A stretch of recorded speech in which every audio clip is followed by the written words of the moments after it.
agora que chegamos, de fato, nossas mentes estão aqui, a gente vai falar, eu vou falar agora até às 11h30 sobre mindfulness, ansiedade e depressão. Então, eu vou aqui compartilhar a minha tela.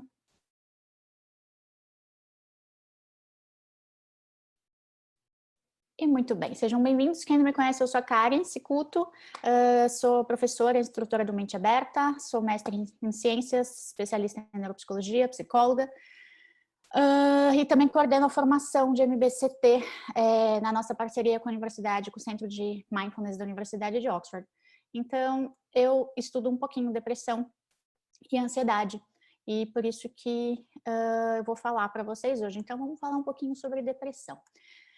Talvez vocês não conheçam esse documento, esse é um documento que a OMS publicou em 2017 sobre dados de 2015 e são algumas estimativas sobre depressão e ansiedade no mundo. A OMS chama esses transtornos como os transtornos mentais comuns, porque eles são altamente prevalentes, tá?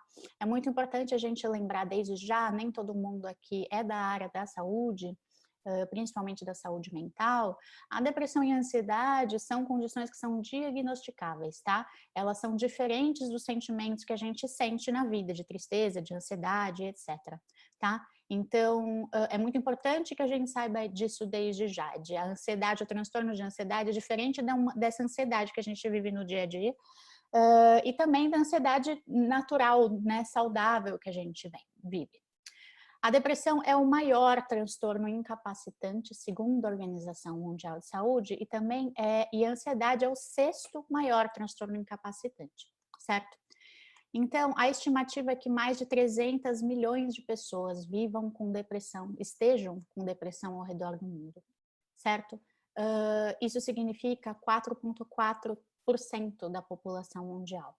É muita gente, né? E esse número aumentou 18,4% de 2005 a 2015. Então, foi um crescimento muito significativo. E esse número continua crescendo, principalmente em países de desenvolvimento, né? Não tem aí necessariamente estimativas que diferenciem muito alguns países, mas vê-se que países em desenvolvimento, né, que o índice de depressão é maior em países que sofrem com a pobreza, ou em populações que sofrem com a pobreza. Bom, o número quase que oficial é 322 milhões de pessoas, tá? E esse número é maior na região da Ásia. A gente vê que a prevalência é muito maior em mulheres. Então, 5,1% da população, né? Mulheres e 3,6% são homens. A gente vê também que essa prevalência é maior em pessoas com uma idade mais avançada. Então, dos 54 aos 74 anos de idade, o índice da depressão aumenta, certo? Bom, então os transtornos depressivos como um todo, né, no geral, eles são caracterizados pelo sentimento de tristeza, pela perda de interesse e prazer, por sentimentos de culpa ou baixa autoestima, alterações no sono e apetite, sensação de cansaço e dificuldade de concentração. É possível diagnosticar um episódio como leve, moderado ou severo. Outra coisa muito significativa com relação à depressão é que ela é uma doença recorrente. O que significa isso? Uma pessoa que tem, por exemplo, uma pessoa que teve um primeiro episódio, 50% delas, as pessoas que tiveram um primeiro episódio, vão ter pelo menos mais um episódio subsequente da depressão. Pessoas que tiveram 2 ou mais episódios de depressão têm uma chance de 70% a 80% de recorrência da depressão ao longo da vida. Isso significa que quanto mais episódios um indivíduo tem de depressão, mais chance ele vai ter de ter um novo episódio, certo? Existem vários transtornos depressivos, tá? O Manual Diagnóstico Estatístico de Transtornos Mentais, que é o DSM, ele classifica todos esses. Mas o que a gente vai falar mais, inclusive, porque é o mais estudado, é o transtorno depressivo maior, que é conhecido como a depressão clássica, tá?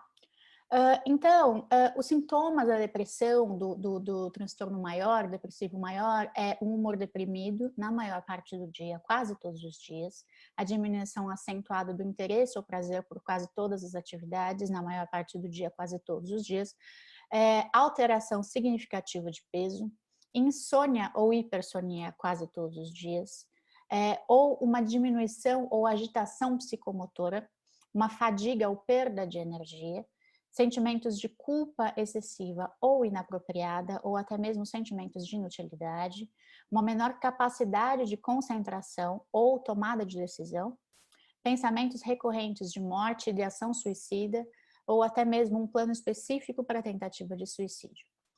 Para se diagnosticar a depressão maior, é necessário que 5 desses sintomas anteriores estejam presentes por pelo menos um período de 2 semanas, e um desses sintomas precisa ser ou o humor deprimido, ou a perda de interesse ou prazer. Deixa eu ver aqui que tem gente mandando mensagem. Ok. Então, vamos falar um pouco sobre índices da ansiedade. Então, a estimativa da Organização Mundial da Saúde é que 264 milhões de pessoas sofram com um transtorno de ansiedade ao redor do mundo. Isso significa 3,6% da população mundial, e houve um aumento aí de quase 15% de 2005 a 2015, certo? Esse número também é maior na região da Ásia.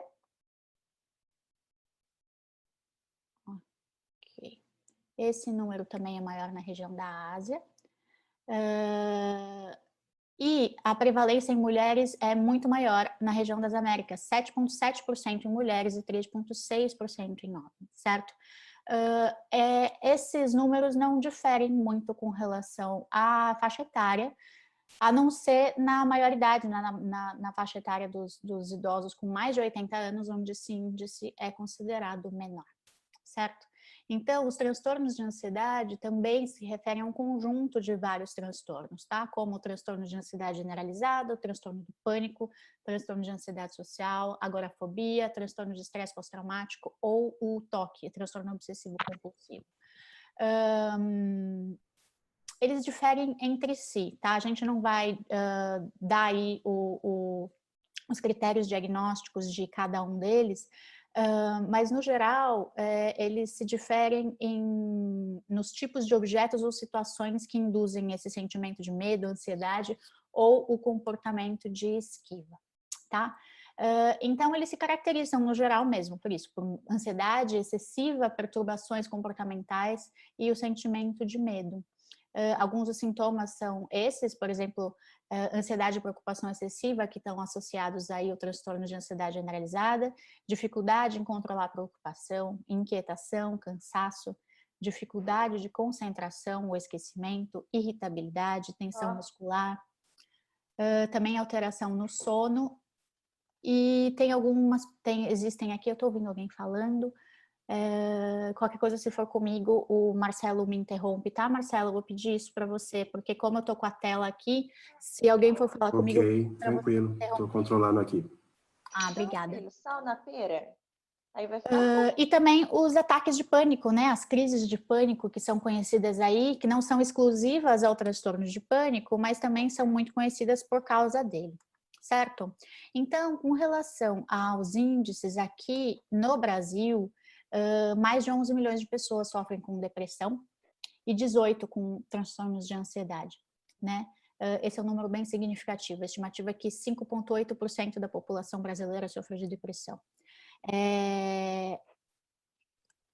E 9,3% de ansiedade. Então, muito bem. Então, vamos falar de mindfulness, né? Para quem está chegando hoje e nunca ouviu falar dessa palavra, está aí no Facebook e de repente apareceu para você essa apresentação, mindfulness é traduzido como atenção plena ou consciência plena, certo? A primeira definição laica aqui no Ocidente de mindfulness foi desse senhor chamado Jon Kabat-Zinn, que é muito conhecido pelos mindfulneiros. E essa definição é prestar atenção de uma forma particular, deliberadamente, no presente momento, de forma não julgadora, certo? Então, o mindfulness envolve levar atenção intencionalmente ao momento presente, com curiosidade e aceitação, permitindo que as experiências se vão de momento a momento, sem tentar mudá-las ou suprimi-las ou controlar nada que não seja o foco atencional, certo?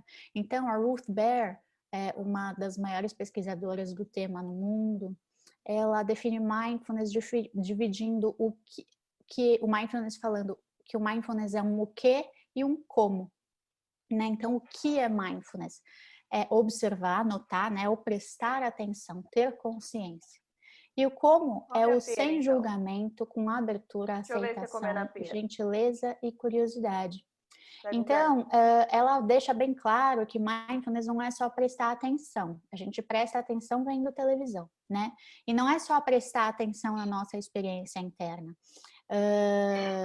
Ela trouxe uma curiosidade uma vez numa aula de um estudo que o Rick Ingram fez nos anos 90, falando sobre self-focused attention, que é a atenção focada em si mesmo. E o que ele percebeu no estudo é que a ideia de prestar atenção na própria experiência, sem as atitudes de abertura, aceitação e gentileza, faziam com que as pessoas piorassem o quadro psiquiátrico dela.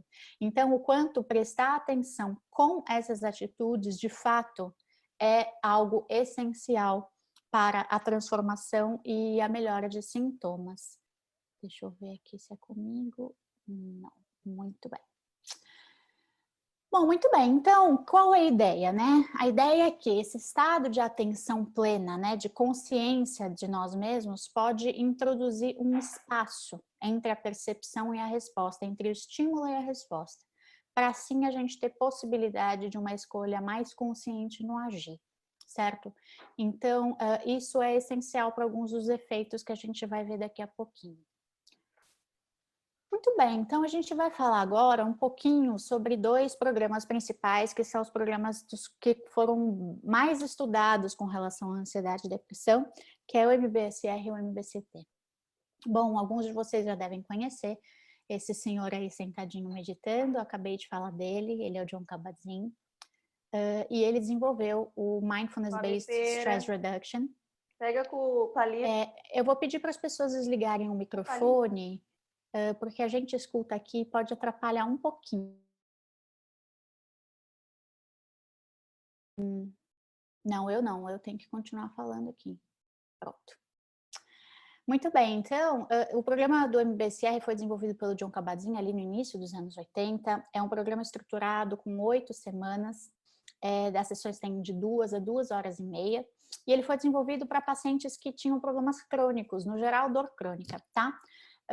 E depois ele sofreu várias adaptações, uma delas foi o MBCT, que a gente vai falar, e a ideia era que o objetivo do programa era diminuir o estresse através do desenvolvimento das habilidades de mindfulness, por meio da meditação. A meditação não é mindfulness, tá? Para quem está chegando agora,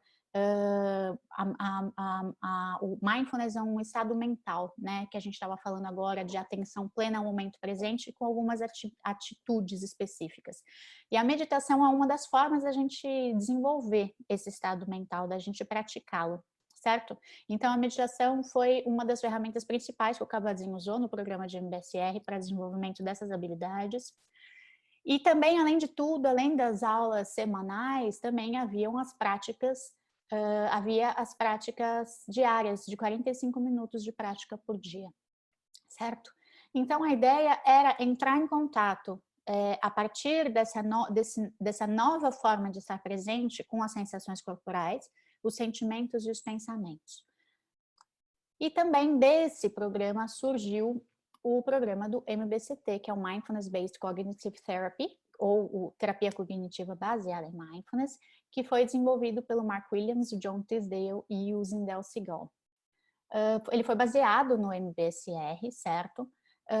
E também na terapia cognitiva comportamental. Então, ele tem elementos dessas duas fontes. Ele tem as práticas, a estrutura do MBSR, mas tem a concepção teórica de depressão da TCC e também alguns exercícios psicoeducativos da TCC. Ele também tem as 8 semanas, as 2 horas de prática, e originalmente ele foi desenvolvido para prevenção de recaída depressiva. A gente vai falar um pouquinho disso já já. Ele também acontece em grupo, também tem as práticas diárias, e um dos objetivos principais é a transformação na relação com a experiência.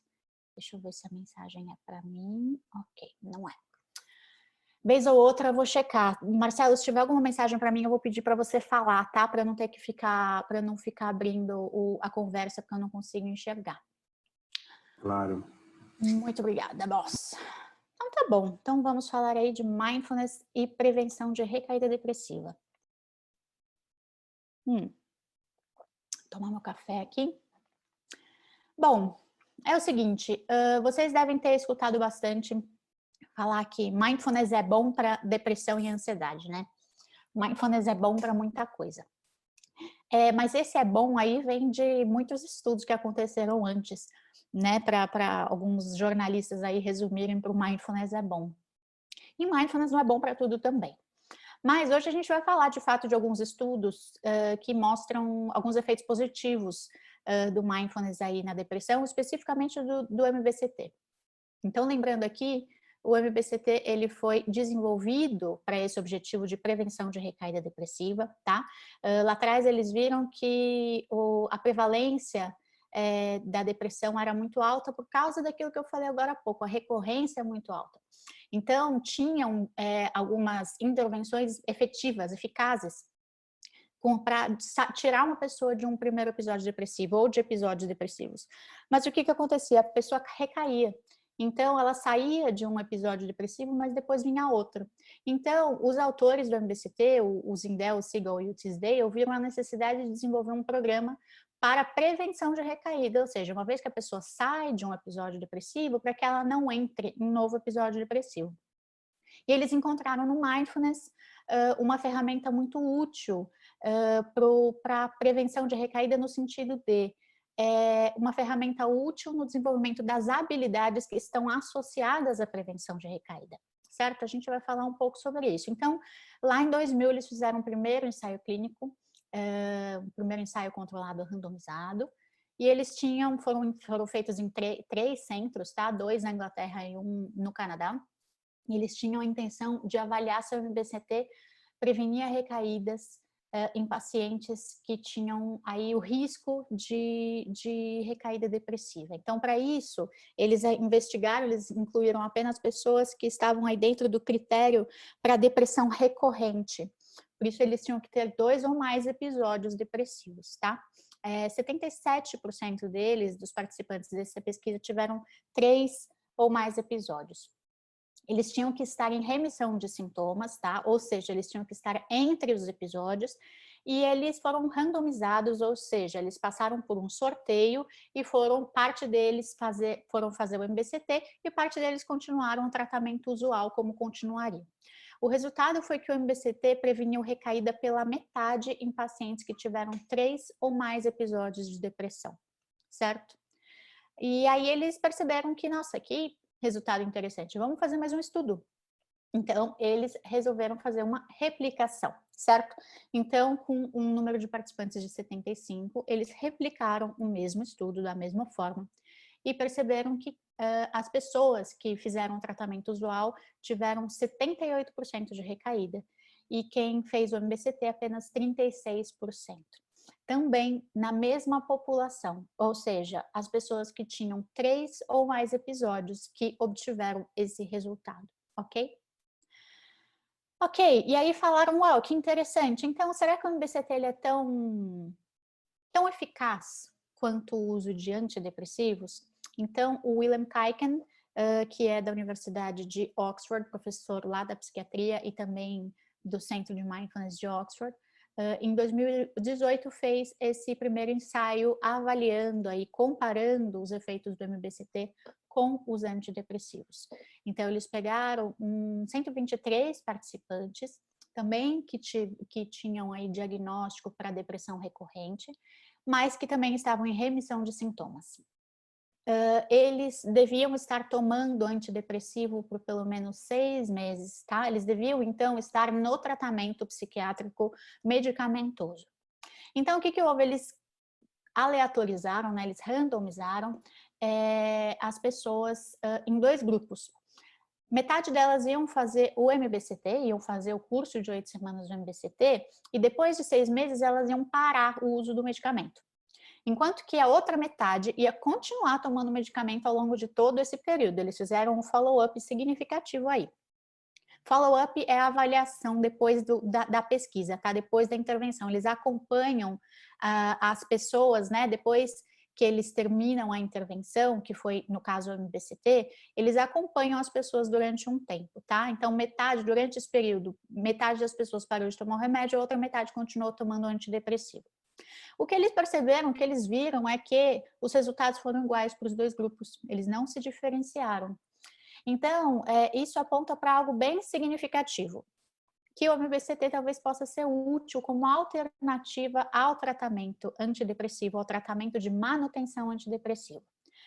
Outra coisa positiva é que o MBCT, diferentemente do antidepressivo, diminuiu os sintomas residuais, que são aqueles sintomas depressivos que não são o bastante para colocar a pessoa dentro de um quadro depressivo, dentro de um episódio, mas são o bastante para diminuir a qualidade de vida delas.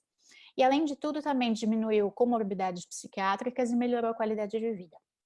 Certo? Então, isso é bem significativo. Logo depois desse estudo, um outro estudo muito significativo com relação à depressão foi publicado também pelo Mark Williams, que foi um dos autores aí do programa, foi em 2013. E eles tinham intenção de comparar o MBCT com outra intervenção psicológica, tá? Então, eles dividiram um grupo de pessoas, de 274 pessoas, e randomizaram, né, aleatorizaram, sortearam elas em 3 grupos. Um foi o MBCT junto com o tratamento usual, o outro foi um grupo de psicoeducação com o tratamento usual e o outro foi só o tratamento usual. Eles fizeram um acompanhamento dessas pessoas de 14 meses, certo? E aí, o que foi visto também nesse estudo de uma forma curiosa é que as pessoas que tiveram uma pontuação maior para um questionário de trauma infantil, o MBCT foi mais eficaz. Então, para quem tinha sofrido algum trauma na infância, tinha melhores resultados na prevenção de recaída quando fazia o MBCT, certo? E aí, os autores eles discutem aí nesse artigo o porquê que o MBCT está associado a uma maior vulnerabilidade, né? A gente vai ver isso um pouquinho mais para frente também. As hipóteses que eles levantam é que talvez, porque pensamentos e sentimentos difíceis são mais comuns nessas pessoas, há mais oportunidade de trabalhar com eles habilidosamente. Ou talvez porque elementos do programa como a aceitação e a autocompaixão, que são aquelas atitudes que eu estava falando agora há pouco, talvez sejam muito úteis para essas pessoas vulneráveis. Então, eles levantam aí essa questão.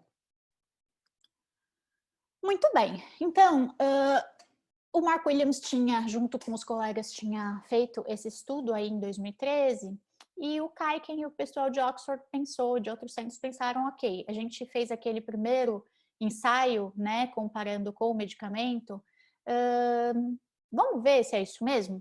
E eles replicaram aquele estudo com N maior. Então, eles replicaram um estudo com N, que eu digo o número de participantes, de 424 pessoas, certo? E aí eles avaliaram a descontinuação do antidepressivo comparado com o MBCT na prevenção de recaída depressiva ou recorrência em 24 meses, tá? Bastante tempo, em 2 anos eles acompanharam essas pessoas. E aí eles tinham aí um critério de inclusão dessas pessoas para participarem do estudo. Elas tinham que sim ter também o diagnóstico para depressão maior ou recorrente, já estavam aí dentro desses 3 ou mais episódios prévios, e também tinham que estar numa dose terapêutica de antidepressivo, tá? Então, isso também era significativo, eles avaliavam aí a dose do antidepressivo tomado. O resultado, novamente, foi o mesmo, de que o MBCT, o antidepressivo, e o uso contínuo, tá, na manutenção para prevenção de recaída, são os mesmos. Então, esse estudo foi um estudo bem significativo, porque ele mostrou de uma forma, num desenho muito robusto, né? O desenho desse estudo foi muito bem feito, e mostrou o quanto o MBCT pode ser uma alternativa ao uso contínuo do antidepressivo na prevenção de recaída. Tanto que hoje, no Reino Unido, o MBCT é uma das indicações oficiais, tá? É um tratamento que acontece no NHS, que é como se fosse o SUS deles, tá? É o Sistema Público de Saúde do Reino Unido, e esse estudo foi um dos grandes contribuidores no sentido de evidência científica para que o MBCT fosse usado aí no Sistema Público de Saúde do Reino Unido. Muito bem, depois disso foi feita uma meta-análise, né? Então a gente não pode só, os pós-graduandos que estão aí assistindo a gente, sabem que a gente não tira grandes conclusões aí só de um ensaio clínico, né? Que a ideia é que a gente faça aí uma grande meta-análise ou uma revisão para que esses resultados enquanto coletivo, né, enquanto um grupo de resultados seja avaliado. Então, foi isso que foi feito. Então, essa publicação foi em 2016. O Kaiken também estava envolvido, a Crane, enfim, muitos pesquisadores de peso estavam aí avaliando, então, numa meta-análise e também em dados de pacientes, dados individuais, os resultados do MBCT para a prevenção de recaída depressiva. Então, foram 9 ensaios incluídos nesse estudo, foram 1.258 pacientes, e o resultado foi que, de fato, o MBCT pode ser uma intervenção que é uma alternativa ao medicamento. Ela realmente é uma intervenção eficaz com relação à prevenção de recaída depressiva. E, novamente, apareceu que os maiores resultados aconteceu com pessoas com piores sintomas residuais, tá? Então, essa é uma coisa curiosa. Eles avaliaram aí alguns moderadores, né? Um moderador no sentido de que o que explica esse resultado? E investigaram diversos, gênero, idade, educação, relacionamento, enfim. O nível de mindfulness no baseline, lembrando que mindfulness é um estado mental e a gente tem níveis de mindfulness, todos nós temos um nível de mindfulness, mesmo quem nunca ouviu falar em meditação. Então, isso foi avaliado também. Mas o que apareceu como o moderador mais significativo foi a gravidade da depressão no baseline. Baseline é antes da intervenção, tá? Então, o que foi mais significativo como moderador foi quão grave estava os sintomas residuais ou o nível da depressão no baseline. Então, essa revisão mostrou, mais uma vez, a partir de vários estudos, o quanto o MBCT pode ser ainda mais eficaz para pessoas que são mais vulneráveis à recaída. Então, o que acontece? O nível de sintoma residual é considerado um grande preditor para uma nova recaída depressiva. Então, pessoas que mesmo fora do episódio depressivo mantêm sintomas residuais altos, isso faz com que ela tenha mais chances de ter uma recaída depressiva, tá?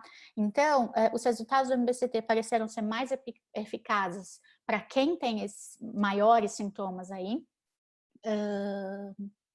entre episódios, para quem tem 3 ou mais episódios, para quem tem o primeiro episódio precoce, normalmente quem teve o primeiro episódio na adolescência, e também quem tem um histórico de abuso infantil ou alguma dificuldade, um histórico infantil difícil, certo?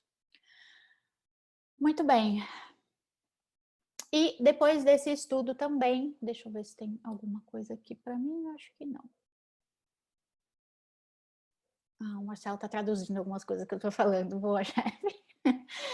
Muito bem, então, esse estudo foi feito pela Catherine Crane, que foi muito interessante, e ela está aí investigando se a quantidade de prática que a gente faz em casa tem algum efeito no resultado, principalmente com relação a pessoas com depressão. Então, ela examinou a associação entre a prática de casa e o resultado em 99 participantes, certo? Então, isso com relação à prevenção de recaída. Então, olha que interessante, as pessoas que praticavam 3 dias ou mais por semana tiveram 39% de recaída. enquanto as pessoas que praticavam menos tiveram mais recaída, 58% de recaída.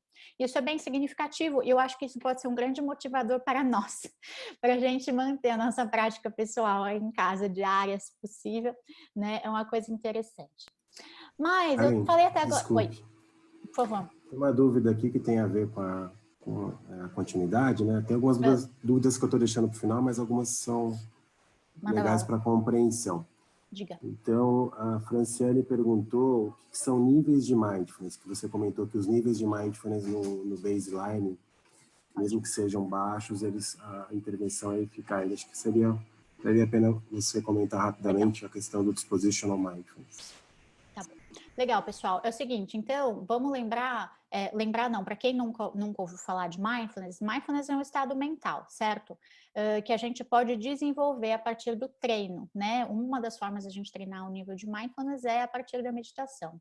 Mas o dispositional mindfulness, que o Marcelo falou agora, é um nível que todo mundo tem de mindfulness, né? Porque, por exemplo, a atenção. A gente pode treinar a atenção, mas todo mundo tem um nível de atenção. Né? Essa é uma capacidade humana, isso é normal do nosso cérebro, isso é uma capacidade mental humana. Então, isso é medido, tá? Isso pode ser medido através de escalas. Então, da mesma forma que tem uma escala que mede, por exemplo, nível de depressão, de ansiedade, ou até testes que medem atenção, memória, existem escalas que medem níveis de mindfulness, tá? Então, o quanto a pessoa é presente no dia a dia, nas atividades dela, o quanto ela tem a capacidade de entrar em contato com as experiências dela, com algumas atitudes específicas. Então, isso seria o nível de mindfulness. Você quer complementar, Marcelo? Não, tá perfeito. Pode continuar. Beleza. Então, vamos lá. Então, agora, eu estava falando até agora há pouco com relação à prevenção de recaída depressiva, que era o objetivo inicial do MBCT. No entanto, o MBCT também foi avaliado para redução de sintoma depressivo. Então, o que eles investigaram aqui nesse estudo de 2012, se eu não me engano? Não, 2011. O Van Alderen. Eles pegaram um grupo de pessoas que parte delas estavam no episódio depressivo e parte delas estavam fora do episódio depressivo. Elas tinham tido depressão, também aí com diagnóstico de depressão recorrente, então essas pessoas tinham tido 3 ou mais episódios depressivos, e elas foram aí randomizadas, aleatorizadas para 2 grupos, um que fez o MBCT mais o tratamento usual e um que só fez o tratamento usual. Certo? Foram 205 pessoas nesse estudo. Então, o que apareceu? Que as pessoas que participaram do MBCT tiveram menos sintomas depressivos, menos preocupação e ruminação. A preocupação e a ruminação são mecanismos cognitivos, são formas de se lidar com estressores ou dificuldades de alguma forma que estão associadas à depressão e à ansiedade, tá? Mais para frente a gente vai falar um pouquinho mais.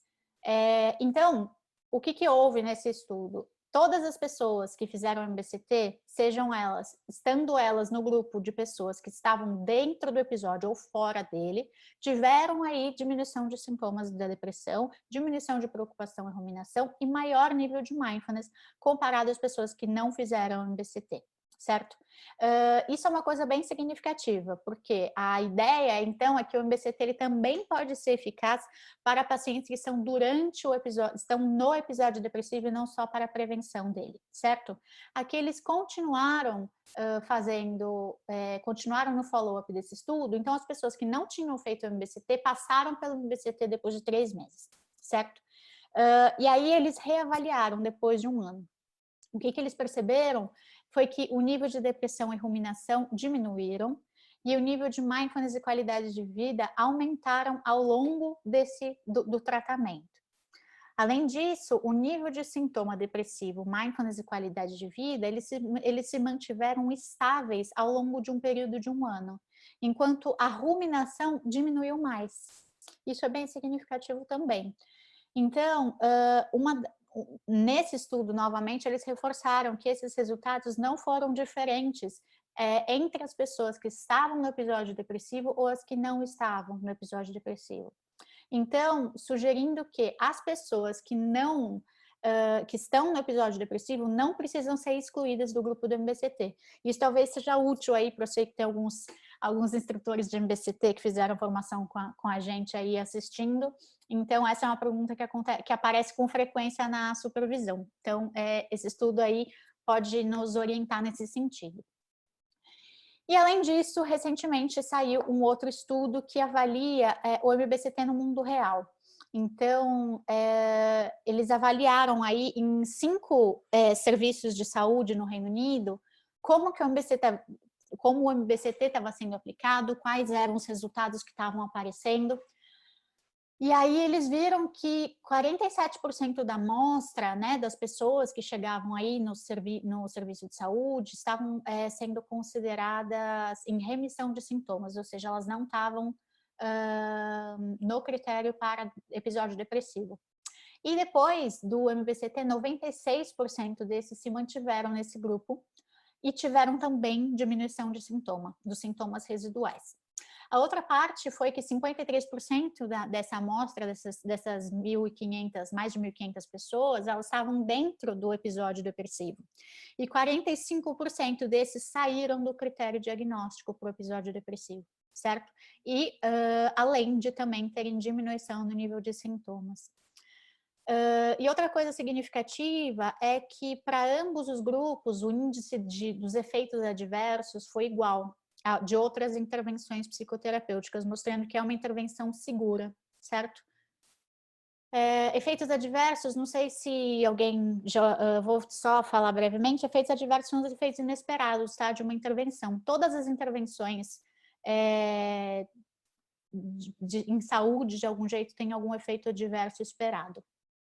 Então, vamos falar brevemente, estou aqui olhando o nosso tempo, não tenho muito tempo, mas com relação a mindfulness e transtorno de ansiedade, principalmente resultados do programa do MBSR. Então, esse estudo foi feito avaliando 93 pacientes com transtorno de ansiedade generalizada, e eles foram aí randomizados entre 2 grupos, um que participou do MBSR, deixa eu ver se isso é para mim,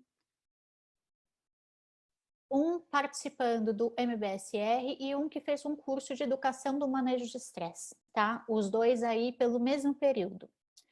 Não houve diferença com relação às intervenções numa das escalas de ansiedade, que foi a Hamilton para ansiedade.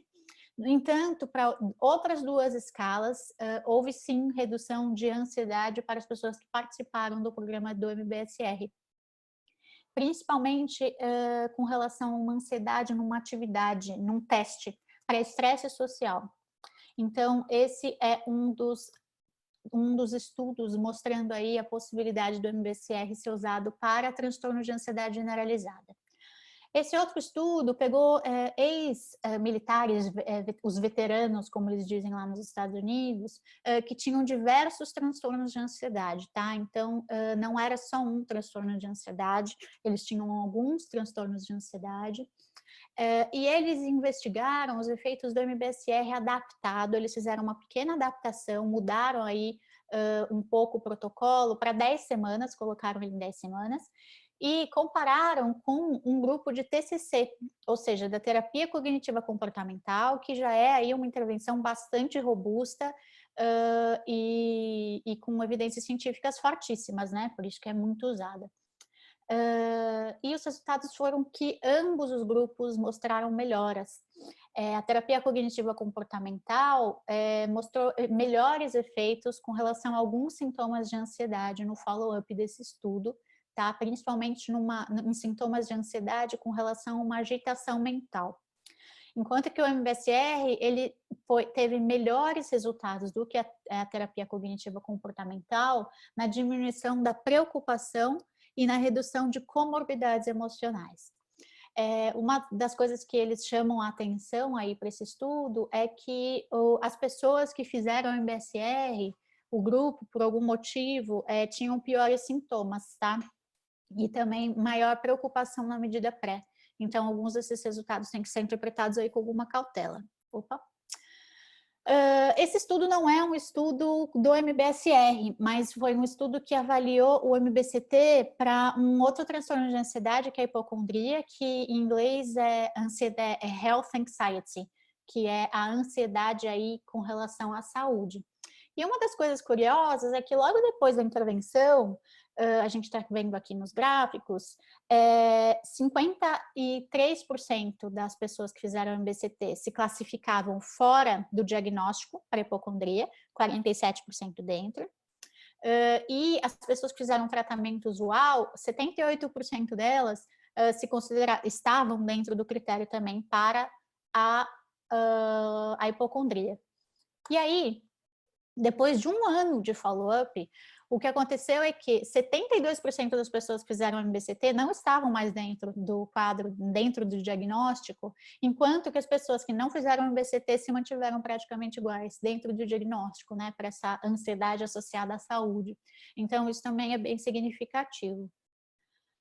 Bom, a gente falou um pouquinho, a professora Vânia daqui a alguns minutinhos vai falar sobre os mecanismos de ação, principalmente biológicos, mas com relação aos mecanismos de ação psicológico, alguns estudos fizeram investigações bem interessantes.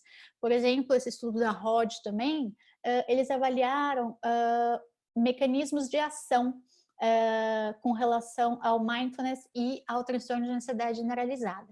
Então, eles investigaram principalmente o quanto as variáveis de mindfulness e decentering eram os mecanismos de ação na redução dos sintomas ansiosos, tá? Então, eles dividiram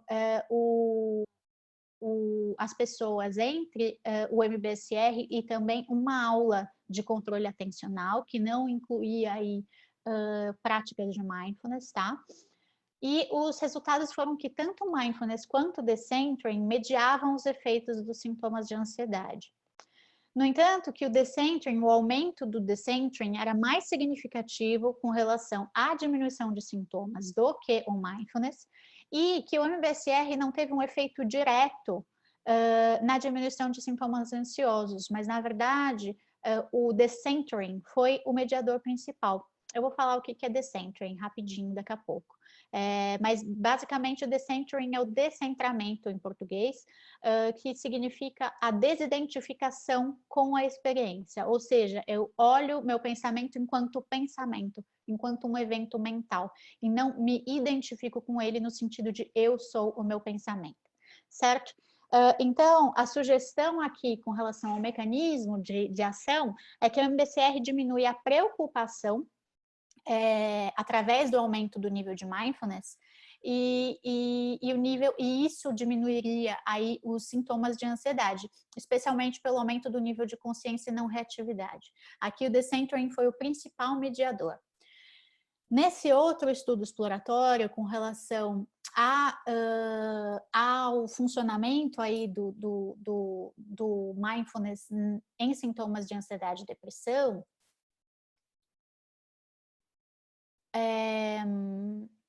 eles queriam avaliar a mediação dessas estratégias cognitivas de regulação emocional nas associações entre mindfulness, ansiedade e depressão. Então, eles avaliaram 187 adultos que procuravam, aí, que tinham esses diagnósticos, foi nos Estados Unidos, 42%, quase 43% tinha transtorno de ansiedade generalizada, 20% tinha depressão maior e 12% fobia social. Então, o que eles avaliaram? Eles avaliaram o sintoma de ansiedade e depressão, a variável nível de preocupação, ruminação, não aceitação, essa reavaliação que está associada à regulação emocional e também nível de mindfulness. O que eles perceberam foi que a ruminação e a preocupação mediaram a relação entre o nível de mindfulness e os sintomas de ansiedade. E a ruminação e a reavaliação mediaram a relação entre mindfulness e sintomas de depressão. O que isso significa na nossa língua? Significa que o mindfulness, ele está aí afetando os sintomas de ansiedade, por exemplo, através de alterar os níveis de ruminação e preocupação, enquanto que afeta os sintomas de depressão, alterando o nível de ruminação e reavaliação. Então, essa é uma imagem que eu acho que é muito útil com relação para a gente entender como que funciona mindfulness, não só no episódio depressivo, mas também associado a um episódio do quadro ansioso, que é o seguinte, quem já teve depressão sofre de algo que a gente chama de reatividade cognitiva. O que é a reatividade cognitiva? É a resposta, né? É quando uma pessoa, por exemplo, uma pessoa sofre uma baixa de humor, uma pequena baixa de humor, e a reação dela é desproporcional no sentido de pensamentos. Então, uma pequena alteração de humor faz com que as pessoas que têm essa reatividade cognitiva, ou seja, que já tiveram depressão, respondam com pensamentos muito negativos e muito desproporcionais com relação àquela pequena tristeza que ela passou, ou aquele pequeno rebaixamento de humor, certo? Então, quem já fez aí a formação do MBCT, eu sei que alguns aí já fizeram, conhecem essa imagem. Então, o que acontece? Acontece que uma pessoa que já teve aí transtorno de depressão maior, ela tem uma baixa de humor, acontece alguma coisa, fica chateada por alguma questão. Aparece a reatividade cognitiva, então ela começa a pensar sobre aquilo. Ai, porque isso não devia ter acontecido, porque tá errado, porque eu sou um azarado mesmo, e começa a tal da ruminação, certo? O que acontece? A pessoa pode se identificar com esses pensamentos. E vamos lembrar, no modelo cognitivo, pensamentos, sentimentos, sensações, impulsos, eles são todos relacionados, eles geram um ao outro.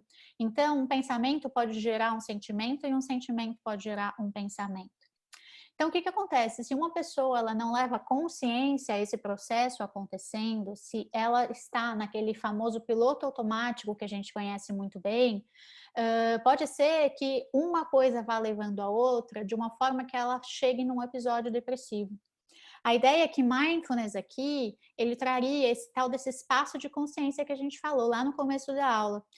A ideia é que, trazendo consciência a esses pensamentos, a esses sentimentos, a partir dessa nova perspectiva, que é com a abertura, com a aceitação e com esse tal desse decentering, que é o quê? A não identificação com relação a esses pensamentos, isso possa, me auxiliar no relacionamento com esses pensamentos e essas experiências desagradáveis, certo? E, além de tudo, possam, a partir desse espaço que eu crio, possam me ajudar a tomar uma decisão sábia com relação ao meu autocuidado. Então, a ideia é que a gente corte, a partir do mindfulness, da prática de mindfulness, a ideia é que a gente corte aqui, não sei se vocês estão vendo a minha setinha balançando, mas a ideia é que a gente corte essa espiral aqui no começo. Isso pode acontecer de uma forma parecida no transtorno de ansiedade.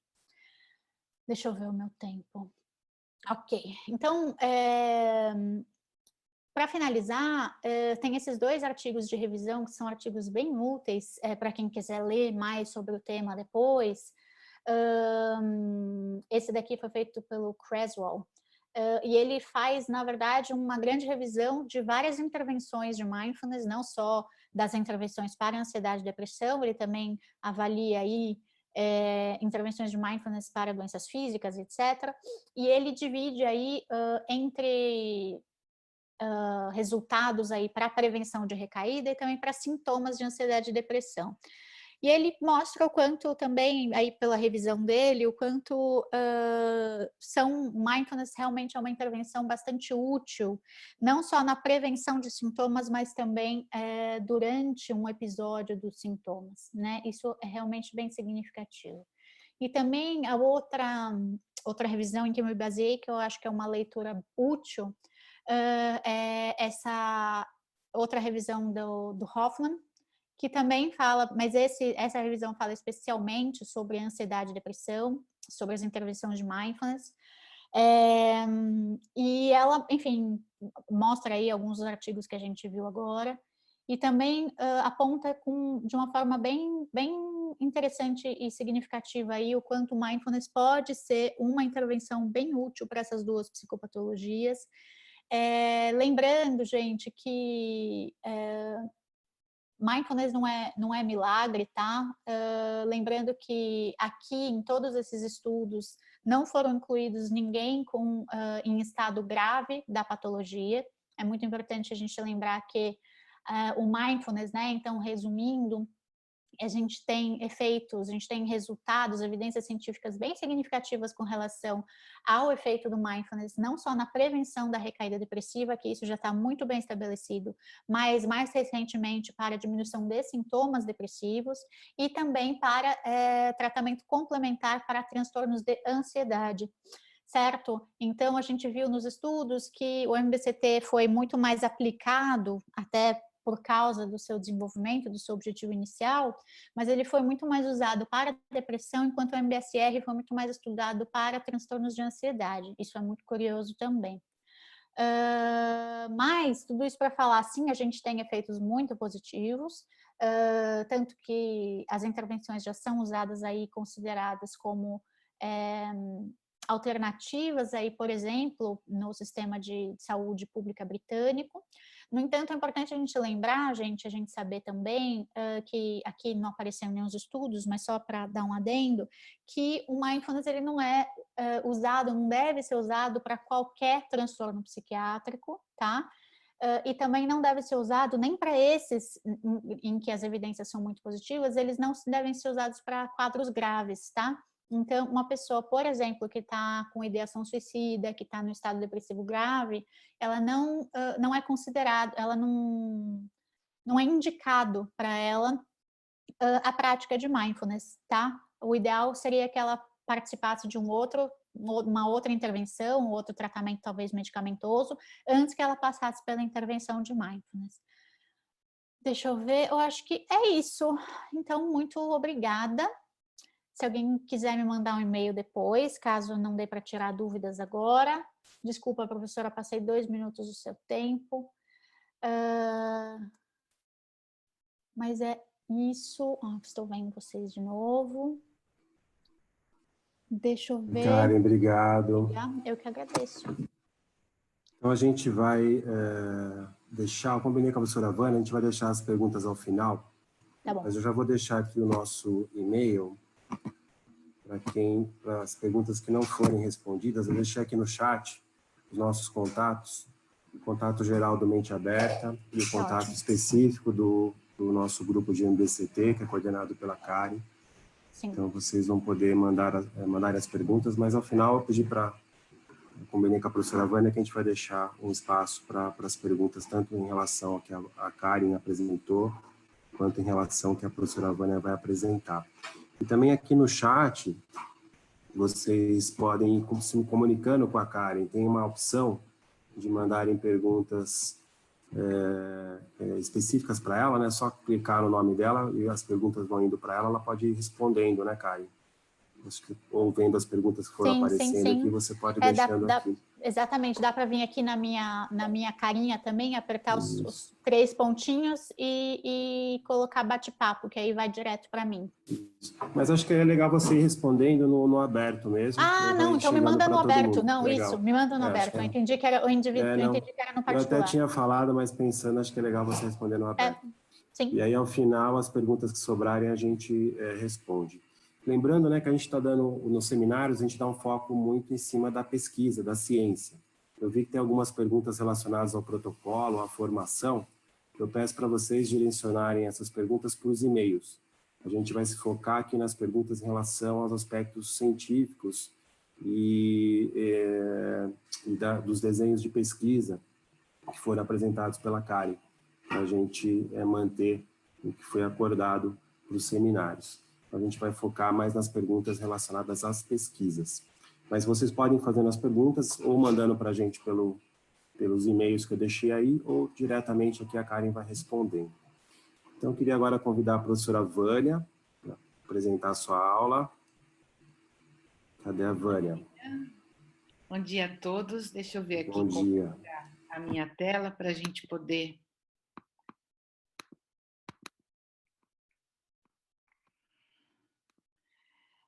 seguir. Bom, antes de começar a falar do assunto propriamente dito, eu quero fazer umas ressalvas. Então, assim, essa é a primeira vez que eu dou uma aula online e o Marcelo conheceu um amigo meu uma vez lá em San Diego que ele é um mind hacker, né? Então ele queria saber onde é que eu gosto de estar quando eu estou muito triste. E a minha resposta para ele foi numa sala de aula. Porque na sala de aula a gente encontra com vocês e a gente vê as caras de cada um enquanto a gente está falando, e a gente interage, e a gente troca. Então, assim, eu gosto muito de estar em sala de aula. Mas desse jeito aqui, que é a primeira vez, eu não sei se eu vou gostar tanto.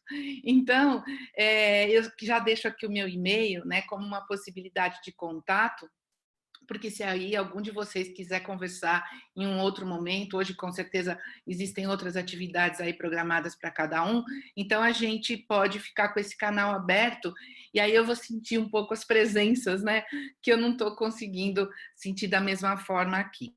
Bom, e aí para a gente falar em mecanismo de ação de mindfulness, a primeira coisa, e aí o Marcelo até agora acabou de comentar a história do científico, né?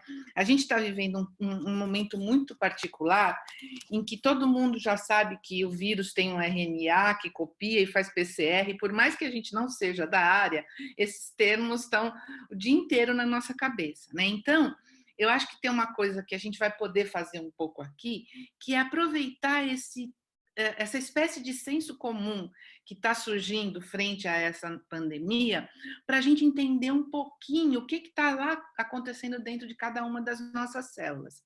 E nesse sentido, eu vou tentar fazer uma abordagem de mecanismo de ação mais biológico, como a Karen comentou, e eu sei que para aqueles que não têm uma formação, né, relacionada à área de saúde, de biologia, talvez fique muito difícil.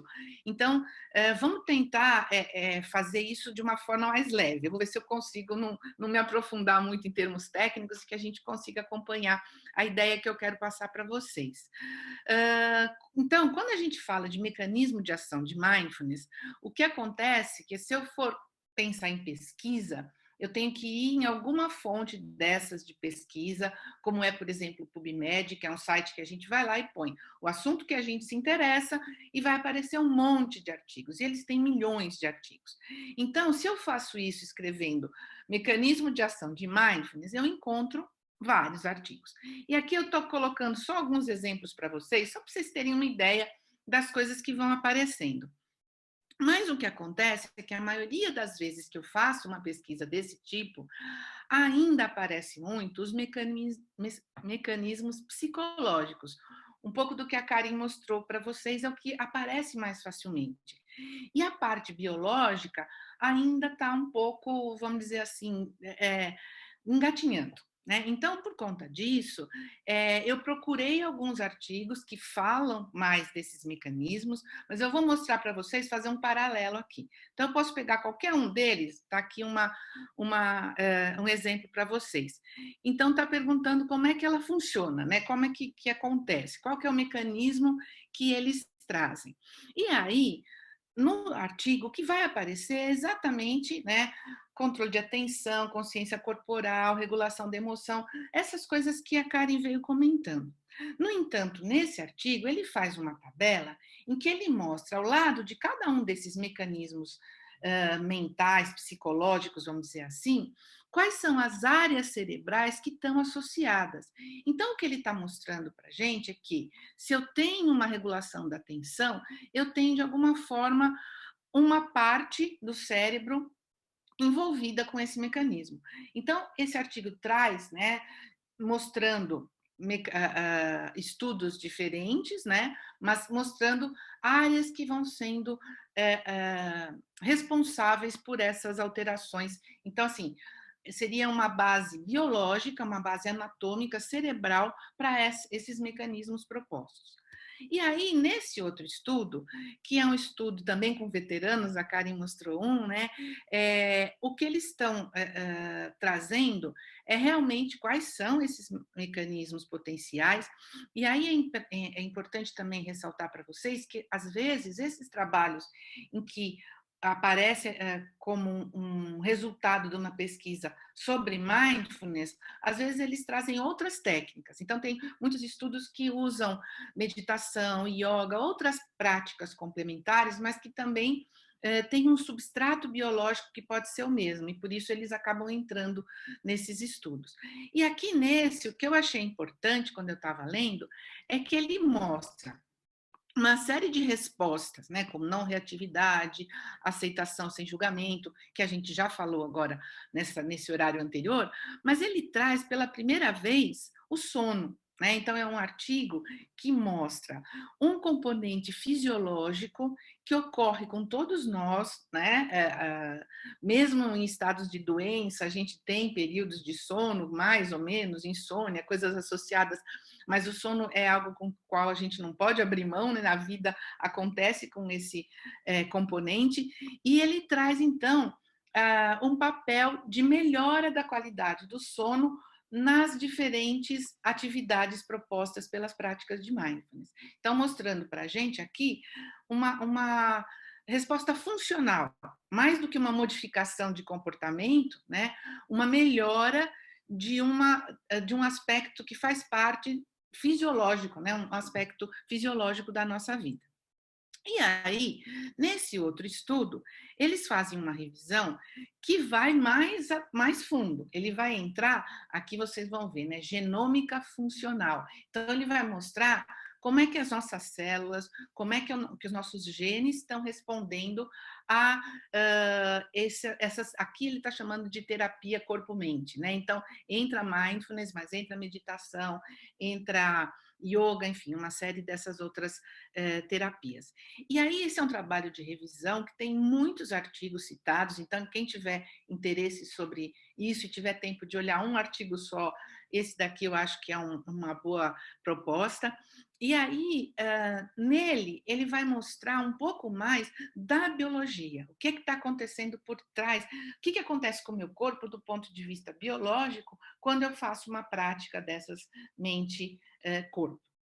Então, aqui, só para a gente resumir, ele está trazendo muitos dados que envolvem expressão dos genes durante o estresse, estão mostrando que essas práticas, ao modificar o estado de estresse, modifica o substrato biológico genético, né, do ponto de vista de como os nossos genes funcionam.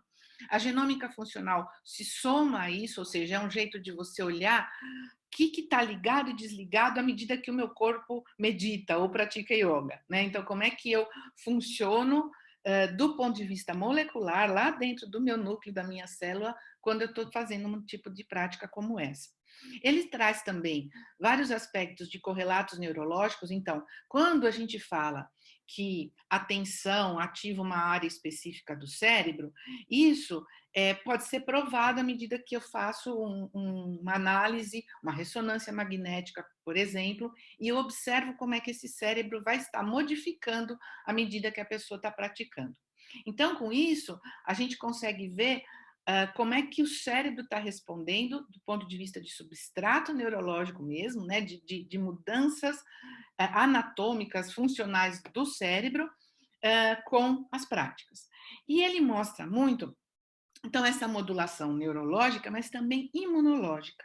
Então, tem muitos trabalhos que trazem para a gente que, à medida que a pessoa tem uma prática desse tipo, ela modifica a resposta imunológica. Ela consegue ter, por exemplo, uma formação, vamos falar no jeito simples, né? Uma formação de anticorpos mais eficientes. Ela consegue se defender melhor do quanto, né, o organismo está sendo atacado.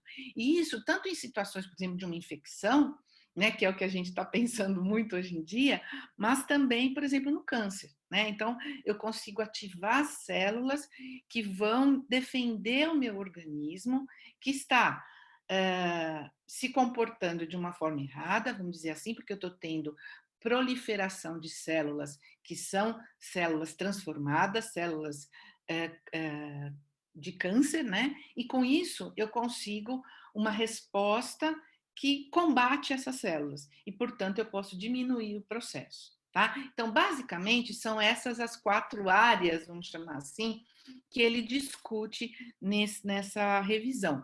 E ele faz 4 tabelas, eles, né, fazem 4 tabelas sobre esses aspectos que eu vou mostrar para vocês, mas não quero que vocês se preocupem muito com o que está em cada linha da tabela, mas a gente vai traduzir um pouco disso aí para vocês.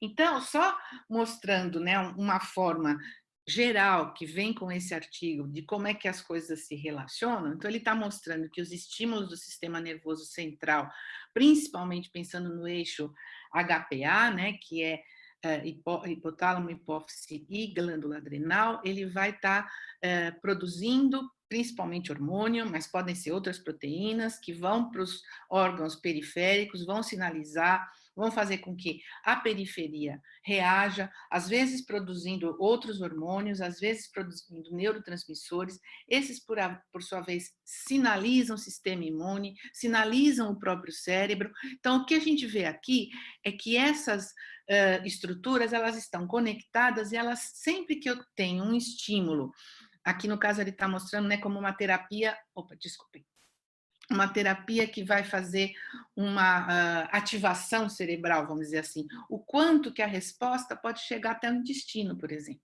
Né? Então, antigamente a gente ouvia muito dizer que o cérebro controlava tudo e que era lá que eu tinha neurônios, que o cérebro que pensava. Né? Mas quando a gente vê toda essa integração, a gente vê que existem respostas de órgãos periféricos que dão para a gente também uma condição de pensar sobre o que está acontecendo e de reagir aos estímulos externos de maneira saudável, tentando fazer com que o corpo fique bem. Né? Então, esse quadro, né, mostra de uma forma geral, e aí nas tabelas ele vai dar as ideias particularmente, então não assustem com a tabela, tá? É só para mostrar para vocês que tem vários estudos, vários tipos de terapia, então a gente vê aqui mindfulness, mas a gente vê, por exemplo, terapia cognitiva, a gente vê relaxamento, yoga, e com essas terapias foram coletadas amostras biológicas, aqui no caso basicamente todas envolvem amostras de sangue, pode ser ou mais um tipo de célula sanguínea ou outra, mas basicamente é sangue. Aqui, tudo que mudou do ponto de vista biológico e como é que foram esses estudos.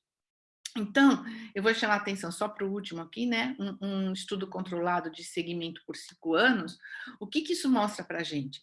Que essas informações, elas não foram obtidas porque uma pessoa testou lá no consultório com seus 5, 6 pacientes e ela viu um efeito positivo. Isso são estudos científicos que foram publicados, às vezes após um trabalho de muito tempo, para mostrar essa comprovação. Então, o bom é que o que a gente tem aqui é evidência científica, não é opinião. Né? E isso, ou uma experiência pessoal, que às vezes é muito boa e funciona, não estou negando isso, e eu acho que as opiniões também são importantes, mas o que a gente está trazendo aqui, como o Marcelo ressaltou, são os dados científicos. Tá? Então, nessa coluna aqui tem tudo que foi achado. Tá? E aí, basicamente, eu resumi isso para vocês nessa figurinha. Então, amostras de sangue, o que eles mais investigaram foi a expressão dos genes, e genes que estão relacionados a quê? Ao estresse, à resposta imunológica. Mas também existem estudos que investigaram outros aspectos genéticos. Então, por exemplo, os telômeros, já falo quem eles são para quem não lembra, e aspectos da epigenética, que a gente vai falar também. Então, quando eu olho para essa lista enorme aqui, o que eu estou vendo é quais foram os genes que eles estudaram para mostrar que essas coisas modificaram a hora que eu fiz a terapia. Tá? Então, se eu pegar aqui embaixo, por exemplo, aumento da atividade de telomerase. Telomerase é uma enzima. A enzima é uma proteína que é sintetizada a partir da informação que eu tenho no meu código genético. Então, uma vez que eu ativo essa informação, que eu pego lá o meu código genético e falo, produz essa enzima aqui, está ocorrendo a chamada expressão gênica. E essa expressão desse meu gene produz a proteína que eu preciso, tá? De uma forma simples, mas para a gente poder acompanhar isso aqui juntos. Então, olhando lá na célula, né, o que a gente teria é o nosso DNA, vocês ouviram falar muito disso nesses últimos tempos, né? No caso do vírus é RNA, mas ele precisa do nosso para trabalhar, né? Então a gente ouve muito falar disso na televisão. No nosso DNA tem informação para tudo que eu preciso produzir. E aí eu tenho sinal, né, que em geral a gente põe aqui ligado ao promotor do gene, é um chamado fator de transcrição. Esse fator de transcrição ativa essa transcrição, ou seja, faz o gene, a partir do DNA, produzir RNA, e esse RNA vai produzir a nossa proteína. E o que eu preciso é disso. A minha enzima é proteína, o meu fator que vai estar lá com o meu anticorpo, que vai reagir na minha resposta imune, tem uma base proteica, o meu sangue, né, as estruturas que fazem parte da minha hemoglobina são proteicas. Então, tudo que eu faço no meu organismo tem lá uma informação no meu DNA, no meu genoma, e tem depois a proteína que eu produzo. O que acontece? Para isso acontecer, a maioria das vezes existem esses fatores de transcrição. E o que é legal é que alguns desses mecanismos que envolvem o mindfulness, por exemplo, eles são capazes de ativar esses fatores, fazer com que eles cheguem até o gene e façam com que esse gene seja transcrito, né? Que ele se ative e seja transcrito. Isso é o mecanismo de expressão gênica. E aí, então, muito desses trabalhos mostra isso, que a hora que eu tinha uma pessoa, por exemplo, estressada, que estava produzindo muito cortisol, que é hormônio de estresse. Aí eu faço mindfulness. Depois disso, eu consigo ver que esse hormônio de estresse diminuiu. Ele não diminui porque ele para de circular simplesmente, ele diminui porque ele parou de ser produzido, porque a expressão do gene para produzir esse hormônio diminuiu. Então, é um mecanismo de ação por trás daquilo que eu olho no meu sangue, tá? E, então, a gente sabe que todo mundo tem lá os 46 cromossomos, que eles têm os genes para tudo, mas a gente é muito diferente um do outro, né? O que faz a gente ser diferente é justamente isso. Eu tenho a sequência do meu material genético.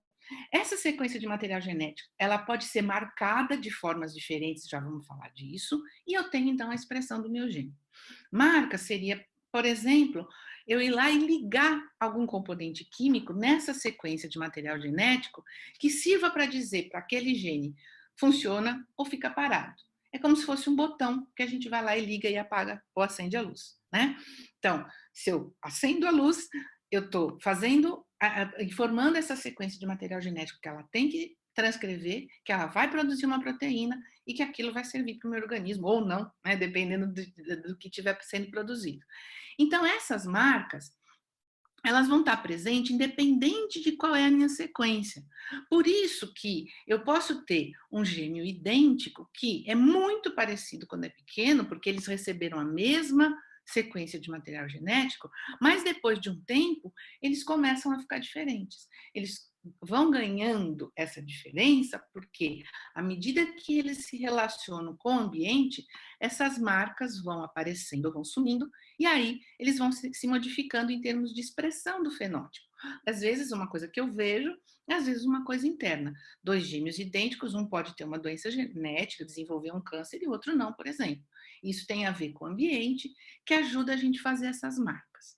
Então, essas marcas que acontecem sobre o DNA e que fazem, né, com que ele ligue ou desligue, que ele funcione ou pare de funcionar, é o que a gente chama de epigenética. A epigenética, então, são, por exemplo, metilação, é ligar um radical que chama metila no meu DNA. Modificação de histona é ligar alguma coisa, uma acetila, qualquer desses químicos que a gente ouviu lá no colégio, né? E isso modifica a estrutura do meu DNA. Ao modificar a estrutura, faz com que o gene fique mais ou menos ativo. Transcreva ou não transcreva, se expresse ou não se expresse, e, portanto, com isso eu vou ter funcionamento, né, produção da proteína ou não funcionamento, ausência da proteína. Se é uma proteína importante que eu preciso dela, eu quero esse gene ligado. Então, se alguma coisa acontece sobre ele que desliga, isso faz mal, né? E aí, então, a ideia de que alguns trabalhos, né, que eu mostrei lá naquela tabelona, eles modificam a epigenética, eles estão fazendo o quê? Eles estão ajudando que genes de resposta ao estresse, por exemplo, ou genes de resposta imunológica sejam ativados quando o organismo está sendo desafiado, está sendo atacado. Então, eu tenho uma infecção, eu preciso de ativação de genes de resposta imunológica. Eu estou muito estressada, eu preciso melhorar esse quadro, eu preciso diminuir né, a quantidade de cortisol, por exemplo, e com isso, então, diminuir os meus níveis de estresse. Tá? Então, a ideia é sempre essa, a gente conseguir ter modificações que são moleculares, que eu vejo em cima daquela substância que está lá, né, aquele DNA, aquela molécula, e que eu tenho uma ligação química, não é nada diferente disso. E eu estou falando de ligação química, mas pode ser físico também, uma radiação. A radiação pode chegar aí e desligar ou ligar alguma coisa. Então, eu tenho sempre química e, às vezes, fenômenos físicos associados também. Tá? Então, essa é a ideia das modificações. E aqui tem um exemplo. Esse trabalho mostra histona desacetilase são enzimas que mudam a estrutura do DNA. E o que esse trabalho mostra é que meditadores de muito tempo, eles têm modificações epigenéticas, então nessas enzimas que mudam o DNA, e também em genes relacionados com o processo inflamatório.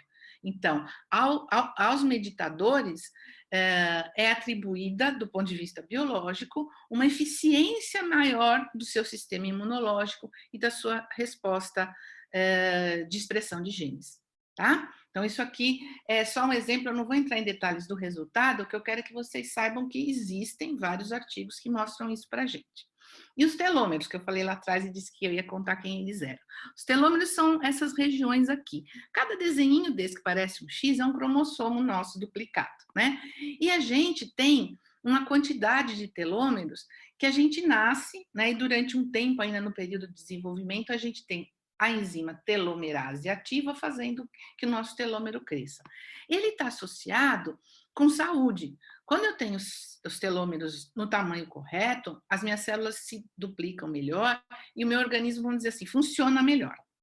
Quando o tempo vai passando, eles vão encurtando, de tal forma que os telômeros de idosos, eles são, em geral, mais curtos que os telômeros de jovens. Tá? Isso acontece com os nossos cromossomos, com todo mundo, isso é um processo normal associado ao envelhecimento. O que eles mostraram naqueles estudos? Que com uma dessas práticas, seja mindfulness, meditação, enfim, cada um lá tinha a prática associada, a gente pode tanto aumentar a atividade da enzima telomerase, ou seja, deixar os nossos telômeros crescendo mais, quanto a gente pode impedir que eles diminuam de tamanho por conta de não ter ativação de algumas regiões importantes para a diminuição do comprimento dos telômeros. O que isso quer dizer, né? É que a meditação, ela é como se, ou essas práticas, elas seriam, poderiam estar diminuindo o processo de envelhecimento, né? Então, contribuindo para também um estado de saúde melhor.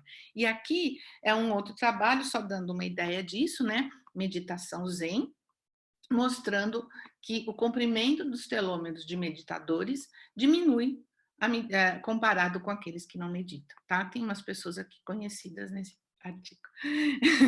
Então, aqui, só também para dar esse exemplo para vocês, dos trabalhos que estão sendo produzidos nesse sentido. Nessas tabelas, então aqui a gente voltou com essa tabela 1 só para mostrar isso para vocês. Tá vendo? Aumento da telomerase, aumento do comprimento de telômero. Aqui a gente tem redução da expressão de desacetilase de histona, o que altera, modifica, né, os genes de uma forma global, aumento de genes que são contra o câncer, aumento de genes que são a favor da resposta imunológica, é isso que está apresentado aqui na tabela. Tá? Essa é a tabela 1 dessa revisão. Na 2 ele faz uma coisa semelhante, eu não vou detalhar tanto, mas só para vocês verem, tem aqui, né, os tipos de prática, e aqui ele mostra quais são os achados. O que tem aqui de mais comum? Modificação do padrão de EEG. Isso aqui é EEG, né, eletroencefalograma, associado ou não a práticas complementares. E ele mostra uma série de diferenças, né, de modificações, mudando coisas até bem interessantes, né, associadas com coerência, quais os padrões alfa, beta, e o quanto que um deles diminui, o quanto que tem de desincronização das ondas e o quanto que a meditação ajuda a sincronizar. Então, são esses os achados desse trabalho com EEG. Mas eles fazem também com ressonância magnética, então mostrando várias modificações neuroanatômicas e de resposta, de ativação por conta desses estudos com ressonância e também PET. Então, tem diversos estudos aí de imagem. Essa tabela mostra isso, e aqui uma outra também com esse mesmo padrão, mostrando respostas, seja pelo EEG, seja por ressonância, enfim. Então, o que a gente apreende dessas 3 tabelas aí de uma forma também simplificada? Diferentes tipos de terapias corpo-mente vão estar produzindo modificações anatômicas, estruturais e funcionais, né? Assim, então, a gente tem respostas específicas do sistema nervoso central já relacionadas a essas modificações. O que é interessante que esse trabalho traz para a gente? É que a gente tem um padrão de ondas que pode ser melhorado com a prática. Eu consigo ver que não é só uma sensação, eu consigo ver que não é só uma resposta de um questionário, mas que eu tenho modificações que são medidas numéricas, né? Isso daí serve para validar. Não é que o fato de eu não ter essa validação faz a prática ser menos importante. A prática é importante por si só, mas eu consigo mostrar aqui por que está mudando. Então, quando eu falo de mecanismo de ação, eu estou pegando uma região e estou conseguindo identificar que as condições daquela região estão mais positivas naquela pessoa que tinha aquela prática. E aí isso dá para a gente, então, segurança para pensar que a hora que eu faço uma prática, e claro, né, considerando toda a diversidade que pode haver aí por trás dessa minha frase, a hora que eu faço uma prática, eu mudo o meu organismo, eu mudo o meu corpo. Eu não mudo só a minha mente, a minha intenção, mas eu mudo a minha biologia. E ao mudar a minha biologia para algo melhor, eu vou ter mais bem-estar, eu vou ter mais saúde. Né? Então, aqui a gente consegue mostrar de uma forma numérica, né? Como se a gente estivesse computando dados, né, de que essas coisas estão funcionando.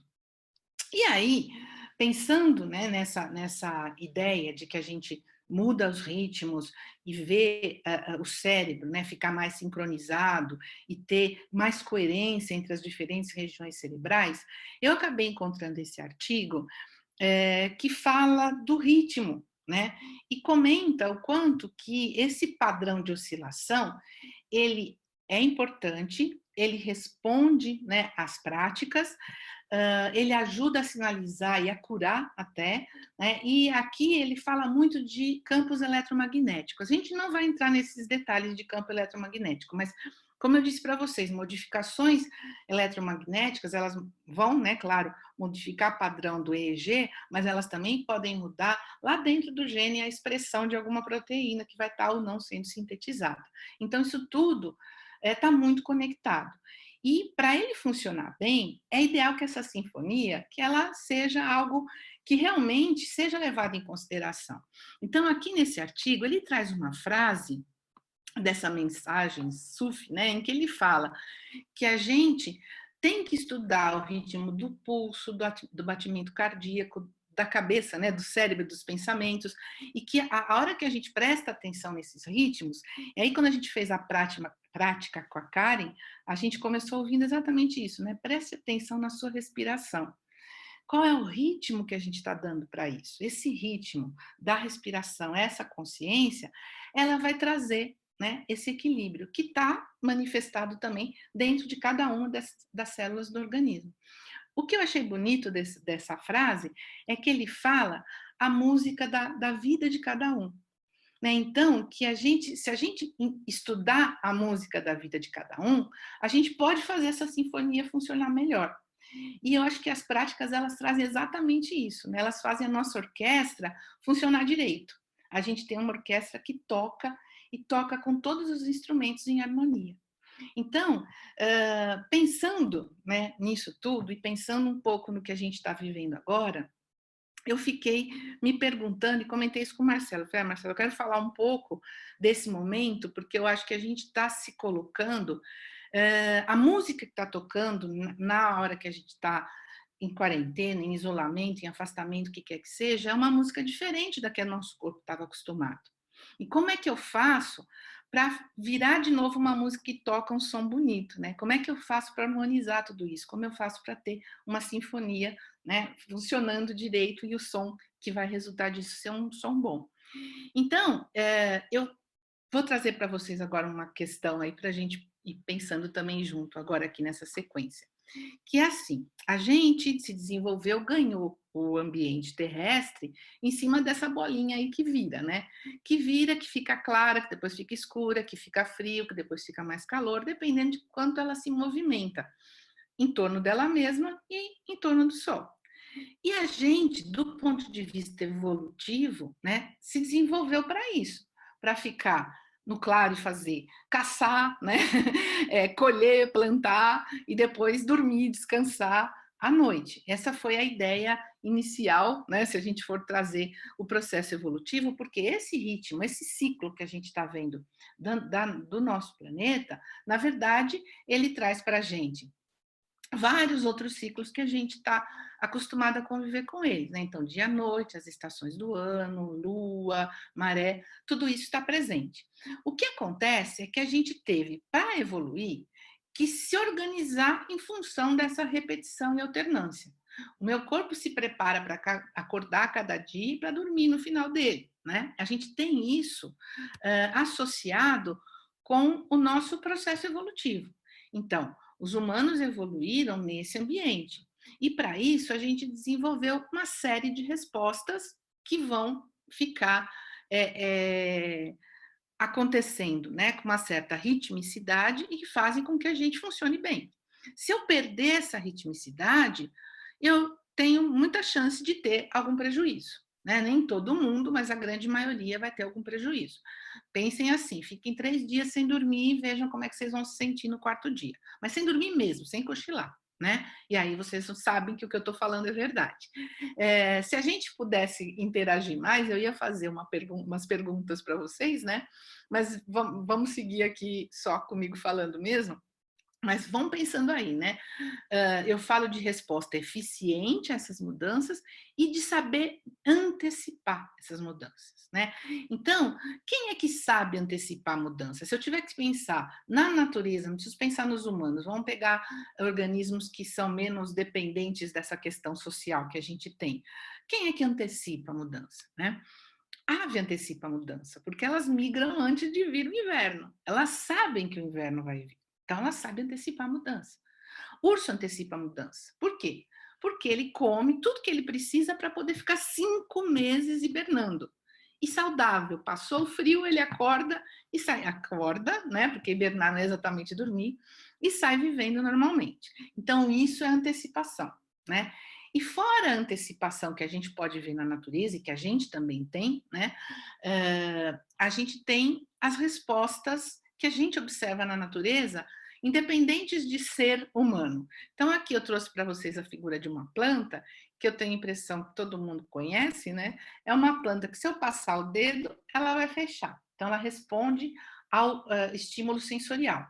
Mas, se eu não passar dedo nenhum e esperar, à noite ela fecha também, né? Então, essa planta, ela fica aberta, as folhinhas abertas de dia, fechadas de noite. Tem gente que chama de mimosa, tem gente que chama de dormideira, né? Porque ela fecha, então é como se ela dormisse. E aqui a gente vê, então, como é que é esse esquema da plantinha. Como a gente tem oscilações periódicas no mundo, e, por exemplo, que trazem para a gente a ideia de dia e de noite, a gente tem variáveis biológicas, como no caso da planta abrir e fechar as folhas, e que fazem com que a gente identifique, em organismos menos complexos que a gente, os ritmos biológicos. Então, o ritmo biológico está em todo mundo, porque todo mundo está sujeito a claro e escuro. E outras, o frio, né? Porque no caso do urso polar é o inverno, e as aves migratórias é o inverno, que é o estímulo mais do que o claro e escuro. Mas a gente tem, nesse claro e escuro também, do inverno e do verão, modificações que servem de pistas para esses animais. Então, a gente tem, como é que o animal sabe que é inverno, né? Que vai chegar o inverno?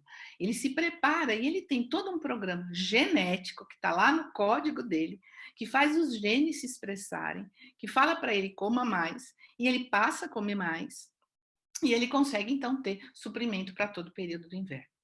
O que eu estou dizendo para vocês, então, é que cada célula nossa tem um relógio, né? Mais ou menos isso. E aqui, só para a gente pensar um pouquinho, né, na estrutura desse relógio, a gente tem, né, o oscilador principal que fica no núcleo supraquiasmático, fica lá no cérebro, né, e que responde às oscilações ambientais.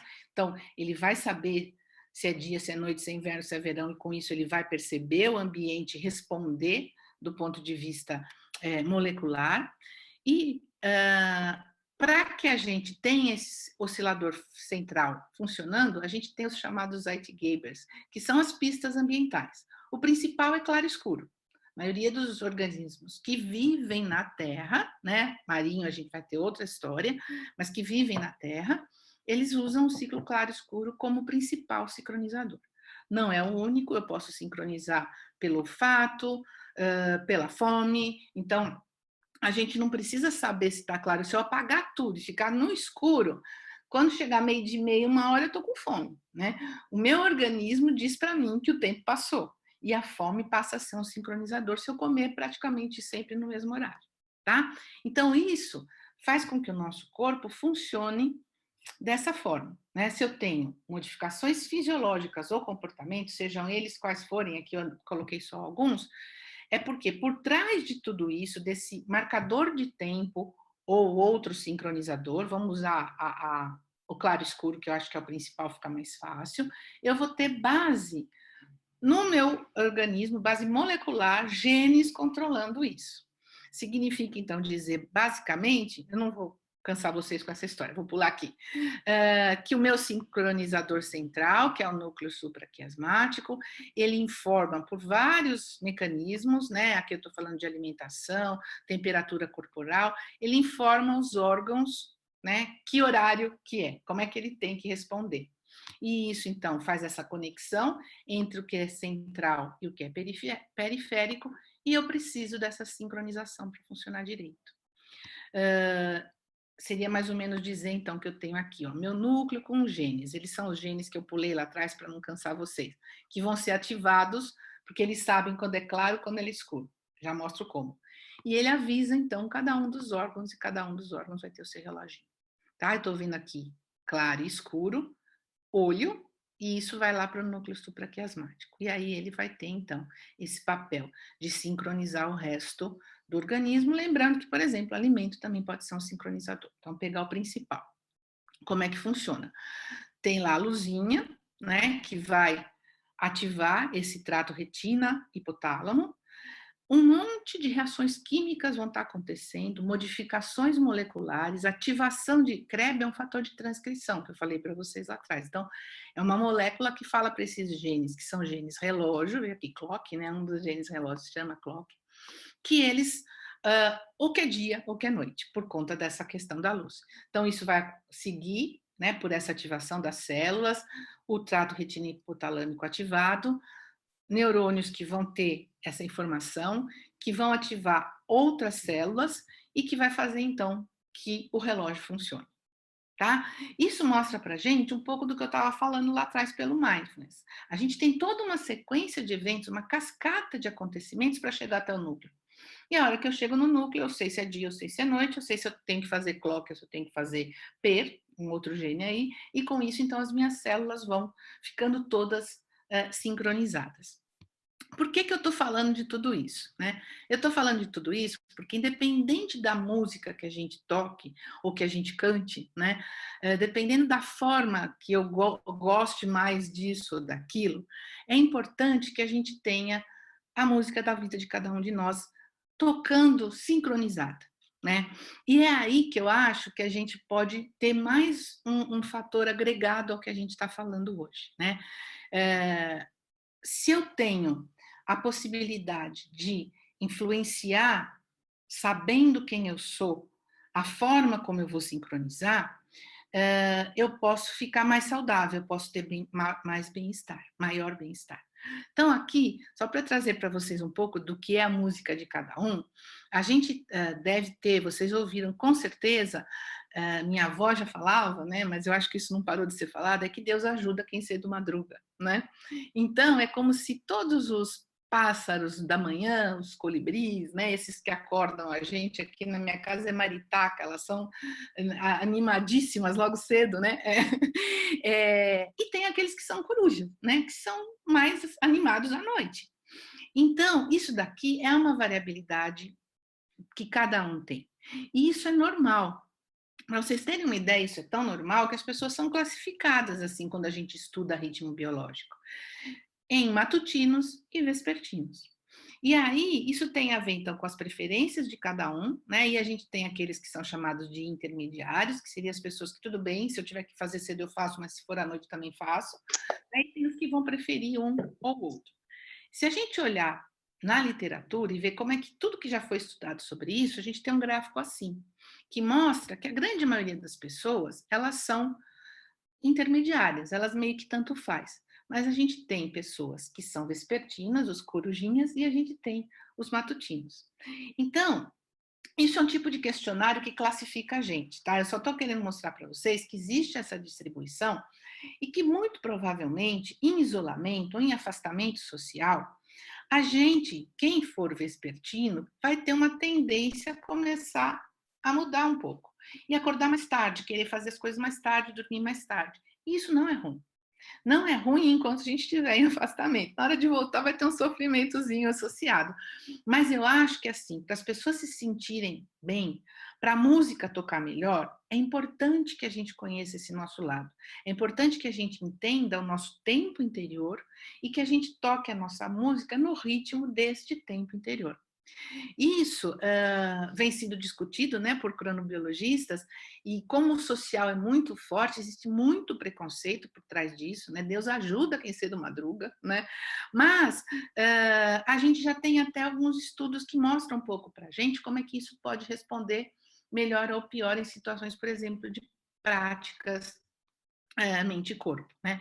Então, aqui eu trouxe um estudo para mostrar justamente isso para vocês, que eles estudaram mindfulness e autocompaixão nos cronotipos, para quem é matutino, para quem é vespertino, para quem é intermediário, né?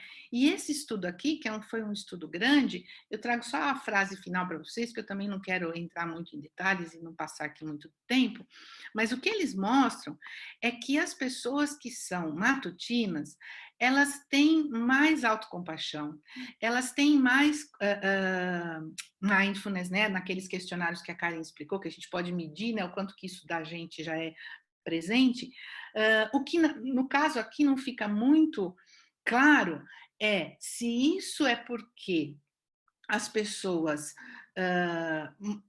o que parece aqui é que é melhor ser matutino, né? Mas a gente não sabe se isso é porque essas pessoas que são matutinas, elas são mais aceitas, Deus ajuda quem cedo madruga, né? Do que as pessoas que têm que viver num momento um pouco diferente.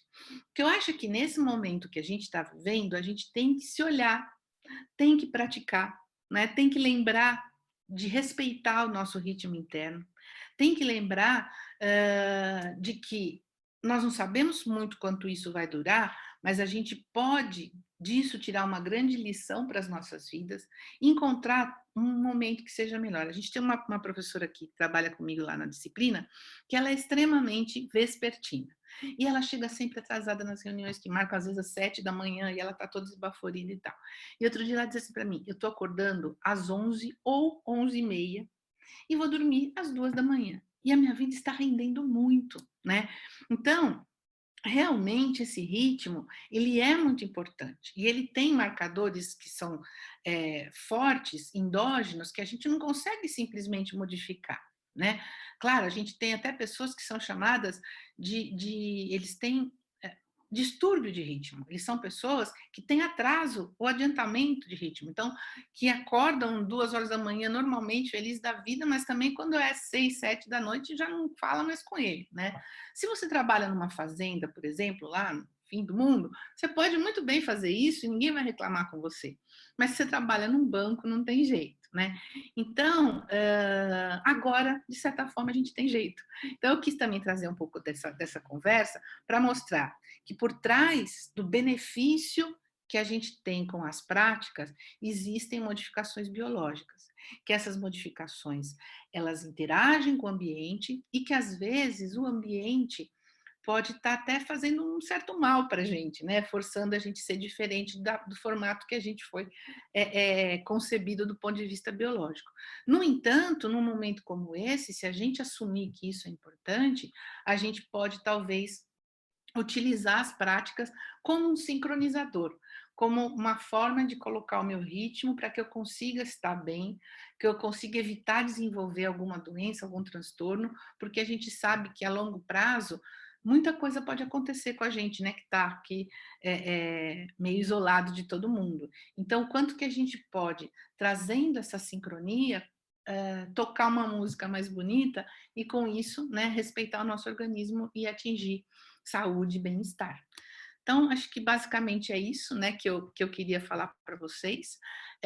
Queria que cada um pensasse um pouco qual a nossa música nesse momento, como é que a gente vai tocar essa música, né, mas de alguma forma fazer com que ela seja sonora, agradável, pelo menos aos nossos ouvidos, né? Essa é a ideia, que a gente possa viver com saúde e bem-estar numa situação como essa. Acho que é isso, gente. Obrigado, Vânia. Eu acho que eu não te apresentei, né, no comecinho, mas a professora Vânia é professora do Departamento de Psicobiologia da Unifesp e é nossa parceira de pesquisa, colaboradora de pesquisa. Então, muito obrigado pela participação da Vânia. Ela também é coordenadora do campus Santo Amaro da Unifesp, onde a gente está localizado enquanto grupo, né, de pesquisa e de extensão. Ela nos ajuda, além da colaboração científica, também para manutenção do Centro Mente Aberta. Então, muito obrigado, sempre aproveito para agradecê-la. A gente tem um tempo para as perguntas. Como eu falei, a gente deixou, né, 2 contatos de e-mail para que vocês possam entrar em contato também. Vamos respondendo as dúvidas, perguntas, questões de formação, de cursos online que alguns perguntaram. Então, nossos e-mails, nosso principal e-mail é contato@mindfulnessbrasil.com. Peço para a Karen reescrever e vocês podem se comunicar com a gente ou nos seguirem nas redes sociais, no Facebook, no Instagram, a gente sempre divulga as coisas lá. Também aproveitando para fazer a divulgação do próximo evento dos Seminários Científicos Avançados, vai ser no dia 11 de maio, e no dia 11 de maio também a gente vai transmitir pelo Zoom, pelo Facebook, e a gente está gravando para deixar depois disponível no nosso YouTube, do canal do Mente Aberta. No dia 11 de maio, então, às 10h30, a gente vai falar sobre a aplicação de Mindfulness nas escolas e também de Mindful Eating. Eu estarei e também estará a professora Érica Porto, a gente falará desses 2 temas. Eu anotei algumas perguntas, a gente tem 8 minutos. Tem uma pergunta que eu vou fazer para a Karen e outra para a professora Vânia, e aí, se der tempo, a gente acrescenta outras perguntas. Então, para a Karen, houve uma pergunta do André Teixeira, se existe algum estudo comparando grupos heterogêneos, dentro da mesma pesquisa, comparando grupos heterogêneos, se eu entendi bem. Então, pessoas em remissão, pessoas com sintomas, né, de depressão, ansiedade, ou estudos, né, que eu entendi que seriam mistos nesse aspecto. Então, a Karen pode comentar, acho que ela apresentou nesse sentido, mas se existem estudos que misturam pessoas em fase aguda, ativa da depressão, ou em fase de prevenção, em remissão. E para a Vânia, eu já vou fazer a pergunta, que você comentou da questão da aplicação de Mindfulness nos telômeros, né, para prevenção da diminuição ou para até aumento dos telômeros, se isso se aplica também aos neurônios. Então, a gente começa com essas 2 perguntas, passo primeiro para a Karen, depois para a Vânia, e se houver tempo, a gente faz outra rodada. Fica à vontade, Karen.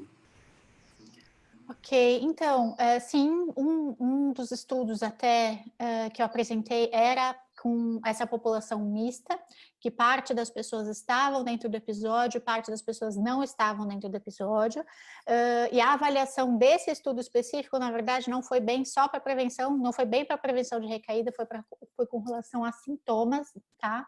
Então, sim, existe sim,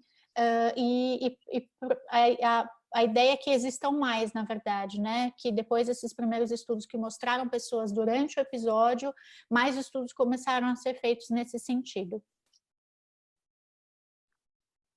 só para lembrar, depois, se vocês quiserem rever, é aquele estudo que avalia o MBCT no mundo real, que eles chamam. É esse estudo aí que está misturando populações. Legal, Eu obrigado, respondo. Karen. Pode falar, Vânia. A gente tem modificações mesmo, criação de estabelecimento de novas redes neurais, então tem respostas com modificações neuronais pela ativação pelas práticas, né? Isso também demonstrado naqueles estudos de neuroimagem, principalmente.